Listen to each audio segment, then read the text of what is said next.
Waalaikumsalam warahmatullahi wabarakatuh. Terima kasih kepada apoteker Profesor Dr. Kerry. Materi yang disampaikan sangat menarik sekali. Dan saat ini kita mengundang kembali kepada kedua pemateri, yaitu apoteker Astrid dan apoteker Profesor Dr. Kerry untuk sampai kepada session tanya jawab, diskusi tanya jawab. Banyak sekali pertanyaan dari teman sejawat, sampai moderator bingung karena saking banyaknya sekali. Tapi sebelumnya kita kasih applause di masing-masing di rumah supaya tidak sepi untuk kedua pemateri kita. Baiklah, pertanyaan pertama ditujukan untuk apoteker Astrid. Pertanyaan ini dari apoteker Gloria. Pertanyaannya adalah terkait dengan desinfektan. Saat ini banyak sekali kelangkaan penjualan hand sanitizer. Nah, pertanyaannya adalah bagaimana menurut apoteker Astrid kualitas dan efektivitas hand sanitizer yang dibuat oleh masing-masing orang dengan yang dibuat atau yang terstandar dari BPOM. Silahkan apoteker Astrid. Terima kasih Bu Lucy. Seperti kita sudah ketahui, BPOM memang sudah mengeluarkan formula yang direkomendasikan untuk agar kita sendiri bisa membuat hand sanitizer. Memang ada beberapa yang menjual mungkin melalui media sosial atau yang banyak sekarang melalui media sosial ya Bu ya. Dari pertanyaan Bu Gloria tadi, kita harus lihat juga komposisinya. Yang direkomendasikan oleh Badan POM itu adalah komposisinya etanol 96%, kemudian gliserol 98%, H2O2 3%, dan aquabides. Ada cara pembuatannya juga dari Badan POM, mungkin nanti bisa di browsing juga di webnya Badan POM ya, yaitu etanol 95% 833 ml ditambah gliserol 14,5, H2O2 3% 1,7, baru ditambahkan aqua sampai 1000 ml. Nah, banyak yang hand sanitizer buatan sendiri yang dijual secara bebas melalui medsos itu, kami beberapa kali melihat tidak ada kandungan H2O2-nya atau peroksidnya.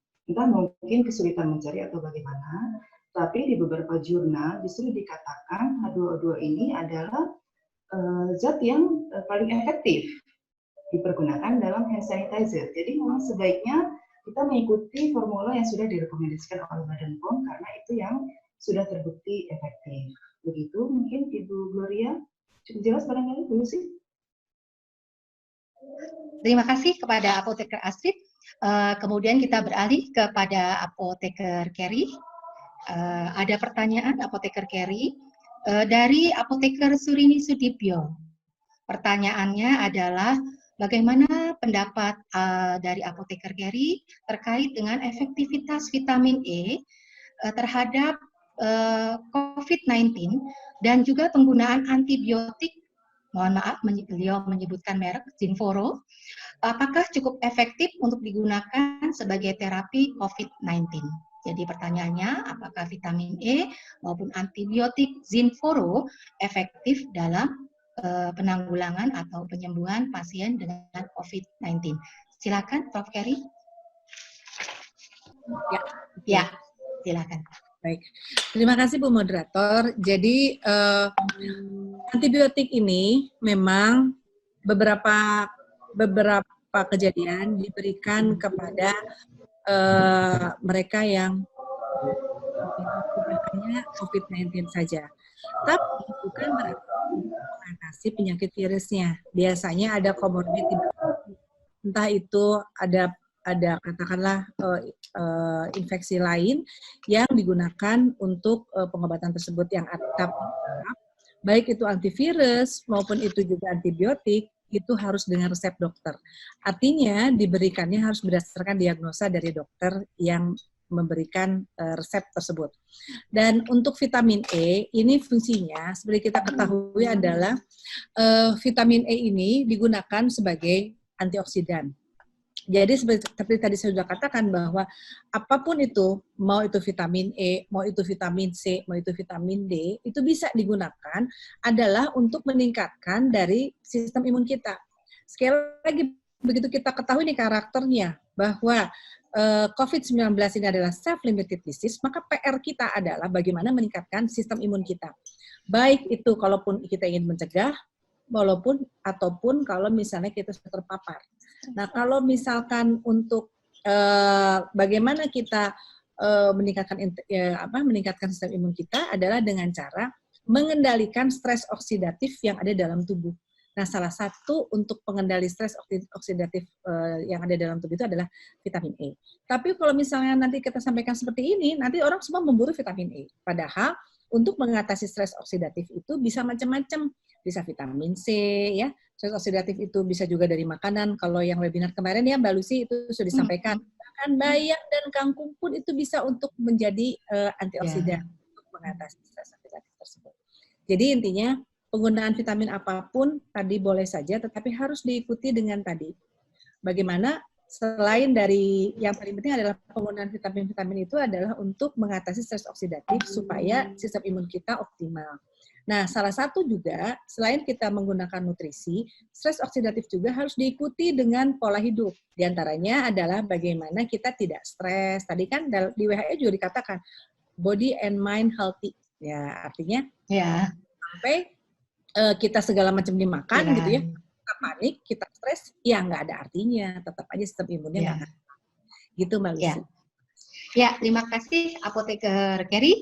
Jawabannya sangat memuaskan. Untuk Apoteker Astrid berikutnya ada pertanyaan dari Apoteker Rita Handayani. Apoteker Rita Handayani menanyakan pada Apoteker Astrid terkait dengan masker 3 ply. Apakah kalau petugas apotik harus menggunakan masker 3 ply? Apabila tidak ada kecukupan masker 3 ply, dapatkah petugas apotik menggunakan masker kain untuk pelayanan di apotik? Silakan Apoteker Astrid. Terima kasih Mbak Rita ya barusan ya. Terima kasih Apoteker Rita. Nah, memang yang distandarkan dalam APD ini untuk petugas farmasi ya, farmasi yang berada di komunitas termasuk dalam petugas yang mendapatkan level risiko kedua. Jadi dia memang harus memakai masker medis 3 ply seperti yang sudah di standar tersebut. Namun memang pada saat kelangkaan seperti sekarang, mungkin kita hanya dapat memperoleh masker kain. Apabila kita terpaksanya menggunakan masker kain, maka sebaiknya kita lengkapi lagi dengan face shield. Face shield yang mungkin sulit juga ditemui di pasaran, kita dapat membuatnya secara mandiri. Menggunakan plastik mika yang menutupi seluruh wajah dari kiri sampai kanan, dari atas sampai ke bawah. Sehingga kita bisa terhindar dari percikan droplet apabila itu ada nantinya. Mungkin seperti itu, Apoteker Rita. Ya. Baik, Apoteker Astrid, terima kasih atas jawabannya. Pertanyaan kembali kepada Apoteker Astrid terkait dengan pertanyaan kepada Apoteker Astrid, bagaimana dari Apoteker Vera Haziza. Jadi beliau bertanya kepada Bu Astrid tentang penggunaan hand scrub. Karena di slide Ibu terdapat informasi bahwa penggunaan hand scrub harus dilakukan sering mungkin. Bagaimana pertimbangan Ibu, seberapa sering, dan apakah hal tersebut tidak membunuh flora normal di kulit? Terima kasih. Oke, terima kasih. Silakan. Ya. Terima kasih. Memang yang utamanya disarankan mencuci tangan dengan sabun dan air mengalir, karena virus dapat mati apabila kita sudah mencuci tangan dengan sabun selama 20 detik. Cuma memang kesulitan apabila kita harus bolak-balik ke tempat cuci tangan. Untuk itu bisa kita pergunakan hand sanitizer atau hand scrub yang kita letakkan di dekat tempat kita bertugas. Frekuensinya tentu saja bisa kita atur, apakah kita saat itu banyak kontak memegang uang misalnya, kemudian apakah juga ketika sedang banyak berinteraksi dengan pelanggan, setelah itu kita bisa mencuci tangan. Tentu tidak bisa kita batasi apakah harus 1 jam sekali, apa 2 jam sekali. Tapi ketika kita memang selagi banyak interaksi tersebut, maka setiap habis interaksi kita bisa mencuci tangan. Dan ketika waktu memungkinkan, tentu sebaiknya kita kembali menggunakan sabun dan air mengalir tersebut. Jadi hand rub memang digunakan ketika kita tidak bisa menggunakan air dengan sabun dengan situasi kita pada saat itu saja. Terima kasih. Ya, baik. Kemudian kita beralih kepada Apoteker Kerry. Apoteker Kerry kebetulan ada 2 pertanyaan yang hampir sama, yaitu dari Apoteker Linawati dan ke Apoteker Elvira, yaitu menanyakan bagaimana SOP apabila ada teman-teman yang diisolasi atau anggota keluarga yang diisolasi mandiri. Menurut Apoteker Kerry, apakah apabila keluarga ada yang diisolasi mandiri, keluarga yang lain juga harus menggunakan masker medis atau cukup dengan menggunakan masker kain? Dan bagaimana interaksinya dengan pasien atau keluarga yang sedang diisolasi mandiri? Ya, mohon jawabannya Apoteker Kerry. Baik, ini saya share kembali materinya, boleh nggak Mbak? Mbak Lucy? Ya, oke. Materi kembali. Siap sebentar. Baik.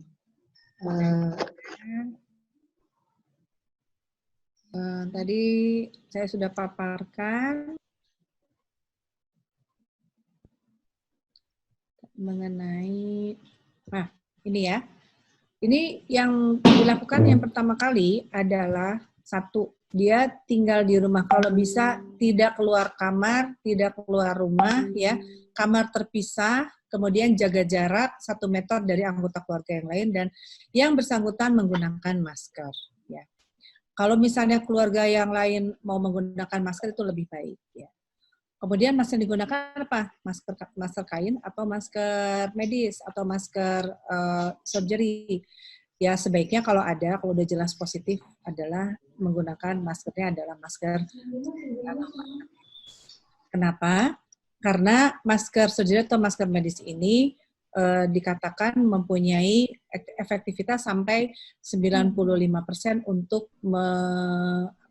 menjaga supaya si partikelnya tidak terhirup oleh kita. Ataupun juga kalau yang tadi pasien yang diisolasi tersebut juga menjaga supaya droplet yang dikeluarkan, yang mungkin dikeluarkan pada saat dia batuk ataupun juga pada saat berbicara tidak keluar, ya 96% itu terjaga. Kalau misalnya masker kain, ya kalau tidak ada sama sekali ya gunakan masker kain, tapi kalau bisa masker kainnya itu adalah minimal 2 atau 3 play, jadi jangan 1 play kainnya ya. Dan tadi apa yang harus dilakukan? Ya pertama adalah ukur suhu tubuh harian. Jadi kalau misalnya terjadi demam, batuk terus-terusan, kemudian terjadi juga kesulitan bernafas, ya segera untuk kontak 112 dan 119 dan dibawa ke rumah sakit. Tapi selama aman-aman aja, itu oke aja di rumah ya. Selama suhu tubuhnya tidak ada peningkatan yang ekstrim, batuk-batuknya juga terkendali. Karena ingat loh, ada yang tanpa gejala juga ya. Dan juga kalau di rumah, hindari pemakaian bersama alat makan dan perlengkapan mandi serta spray dan linen. Nah, tentu saja karena ini adalah self-limited disease, lakukan semua hal yang memang meningkatkan daya imunitas kita.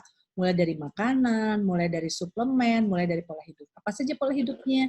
Tadi ya, berolahraga, tetapi olahraganya ringan di dalam kamar itu kan banyak ya, bisa lihat di YouTube bagaimana sih olah senam ringan, ataupun bisa juga yoga, gitu ya, ataupun juga kita melakukan gerak ringan lah ya. Karena apa? Karena aktivitas tubuh juga diperlukan untuk meningkatkan sistem imun tadi. Terus yang berikutnya adalah terapkan PHBS tadi ya, bagaimana etika batuk terutama untuk yang positif tersebut, jangan sampai kita menularkan droplet ke seluruh rumah. Kemudian juga sering cuci tangan dengan pakai sabun dan air mengalir, karena di rumah ya sebaiknya nggak usah pakai hand sanitizer lah. Kalau di rumah kan pasti ada wastafel ya, gunakan saja sabun dan air mengalir. Ini juga mungkin teman-teman apoteker bisa menyampaikan bahwa penggunaan hand sanitizer itu kalau kita sedang traveling dan tidak menemukan wastafel dan sabun. Karena sebetulnya cuci tangan yang lebih baik adalah menggunakan wastafel dan sabun di air yang mengalir minimal selama 20 detik. Gitu ya. Jadi hand sanitizer itu hanya membantu saja jika memang kita sedang kondisi tidak bisa cuci tangan pakai air dan sabun. Selanjutnya tadi boleh mencari variasi-variasi makanan yang dapat meningkatkan aktivitas atau mengoptimalkan sistem imun kita, yaitu dengan makanan-makanan yang mengandung antioksidan dan antiinflamasi. Jadi begitu Mbak Lucy, sebetulnya saya kembali ya SOP-nya seperti ini, namun SOP-SOP yang ada itu adalah sesuai tadi yang disampaikan bahwa sesuai dengan gejala pengendalian. Kalau SOP pengendalian adalah yang seperti yang seperti ini. Jadi ini adalah SOP-nya, pedoman alur untuk penanganan COVID-19 secara cepat di masyarakat. Terima kasih, mungkin cukup memberikan penjelasan. Ya, terima kasih pada Apoteker Kerry. Pertanyaan berikutnya untuk Apoteker Astrid, yaitu pertanyaannya adalah terkait dengan transaksi uang di apotik. Nah, bagaimana pendapat Apoteker Astrid terkait dengan transaksi uang yang dilakukan di apotik? Apakah untuk menghindari terjadinya penularan uangnya perlu disemprot dengan alkohol, atau Apoteker Astrid ada usulan atau ada SOP yang terkait dengan transaksi yang menggunakan uang? Silakan Apoteker Astrid. Baik, terima kasih Bu Lucy. Tentu saja memang virus yang melekat pada uang kertas itu memang bisa hidup kurang lebih 1 hari. Jadi memang rawan sekali penularan melalui uang kertas. Namun sebenarnya kita tidak perlu menyemprot tidak perlu menyemprot uang tersebut, tapi tangan kita yang harus dicuci. Jadi setiap mungkin kita transaksi, kemudian bisa mencuci tangan habis itu, ataupun misalnya setiap beberapa kali transaksi kita mencuci tangan, kemudian biasanya setiap akhir shift kita kita bereskan uang setoran kita, kemudian segel ke dalam plastik tertutup. Jadi ketika habis itu kita mungkin menyerahkan kepada pemilik sarana apotik, itu sudah dalam tersegel. Tapi tangan kita tentu harus dicuci dengan sabun dan air mengalir ketika kita sudah memegang uang, begitu ya. Atau mungkin penggunaan kredit card atau ATM itu juga diutamakan seperti itu. Jadi nggak usah nyemprot uang begitu mungkin ya. Repot nanti nyemprot uang selembarnya, tapi tangan kita aja yang dicuci saat memegang uang. Terima kasih.